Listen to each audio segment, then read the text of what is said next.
नमस्कार दोस्तों, कैसे हैं आप सभी। उम्मीद है कि आप सभी अच्छे होंगे, स्वस्थ होंगे, मस्त होंगे। आज का ये वीडियो काफी ज्यादा खास होने वाला है, जहां पे हम लोग बात करने वाले सीटेट के जितने भी छात्र हैं वो शामिल होंगे क्या, किस माध्यम से, किस तरीके से लोग इन सारी चीजों पर बातें कर रहे हैं। बहुत सारी चीजें अभी चर्चाएं चल रही हैं, इन सारी बातों पर भी हम लोग आगे बात करेंगे। लेकिन आप लोग चैनल में नए होंगे तो सब्सक्राइब कर लीजिएगा। चलिए स्टार्ट करते हैं कि रिजल्ट से संबंधित बहुत बड़ी अपडेट क्या है। अपडेट चलिए मैं आपको एक पीडीएफ के माध्यम से समझाने की पूरी कोशिश करता हूं, जहां पे जो छात्र हैं वो आईए के माध्यम से, ठीक है, क्या करना चाह रहे, शामिल होना चाह रहे हैं। ठीक है, आप यहाँ पे देखिए, ये आपका डायरी नंबर है, ये जो केस है, ठीक है, आप ध्यान से देखिएगा। यहाँ पे डायरी नंबर दिया गया है, इसी के माध्यम से कई सारे छात्र जो हैं, ठीक है, देखिए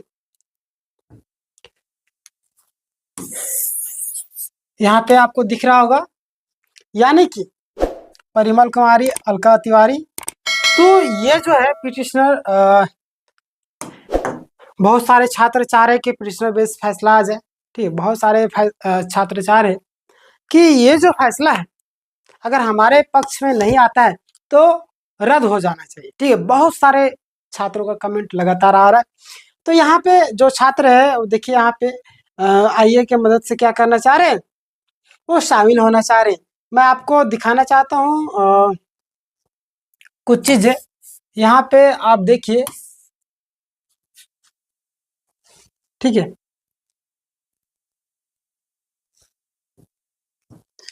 देखिए क्या होता है न्यायालय की भाषा में, यानी कि उनके संदर्भ में बात करें तो आईए का अर्थ सबसे अधिक तनवार भी जा, सॉरी एक मिनट में क्या पढ़ा, अंतर्विभाजक। ठीक है, अंतर्विभाजक आवेदन होता है या किसी मामले के लंबित रहने के दौरान, यानी कि कोई भी मामला जब पड़ा हुआ है, ठीक है, उसके दौरान किसी पक्ष के द्वारा यानी अन्य पक्ष के द्वारा न्यायालय से अंतिम निर्णय के बजाय आदेश के लिए किया गया अनुरोध होता है। ठीक है, आप लोग समझ गए होंगे।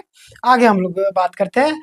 अंतर्विभाजक आवेदनों का उपयोग विभिन्न, यानी कि विभिन्न उद्देश्यों के लिए किया जाता है। ठीक है, आगे जैसे कि अस्थायी राहत की मांग करना और दूसरे पक्ष द्वारा अनुसूचित कार्यों की रोक करना, प्रतिक्रियात्मक मामलों को स्पष्ट करना है। ठीक है, तो ये है पूरा मामला। और मैं आपको अगर जजमेंट भी दिखाऊं कि कोर्ट का जजमेंट क्या आया था, जिसमें छात्र जो है, ठीक है, काफी लोग कंफ्यूजन है उनके मन में। बहुत सारे बोलते हैं कि ये जो फॉर्म है किसके लिए खुला था, किसके लिए नहीं खुला था। इसमें कई सारे जेटेट के भी छात्र बाहर हो रहे हैं। बहुत सारे लोगों के मन में कंफ्यूजन था, ये आप देख लीजिए, यहाँ पे ध्यान दीजिएगा।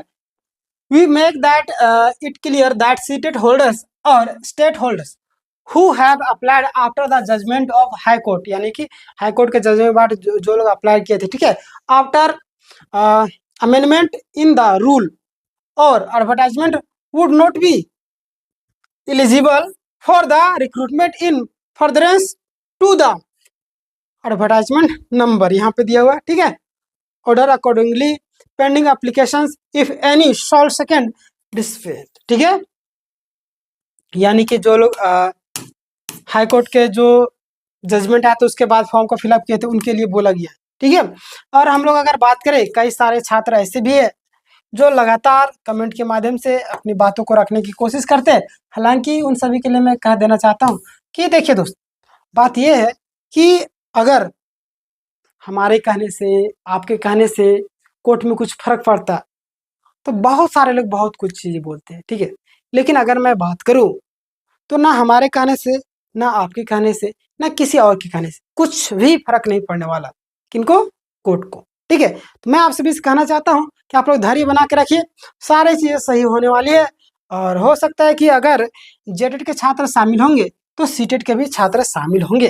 ठीक है, विश्वास रखिए, कहीं ना कहीं आपके पक्ष से फैसला आएगा। ठीक है, बाकी बात जो भी आपकी राय है आप कमेंट में अपनी राय जरूर दीजिएगा। चैनल में आप लोग नए हो तो सब्सक्राइब कर लीजिएगा। मिलते हैं नेक्स्ट वीडियो, अपना ख्याल रखिएगा। जय हिंद, जय भारत।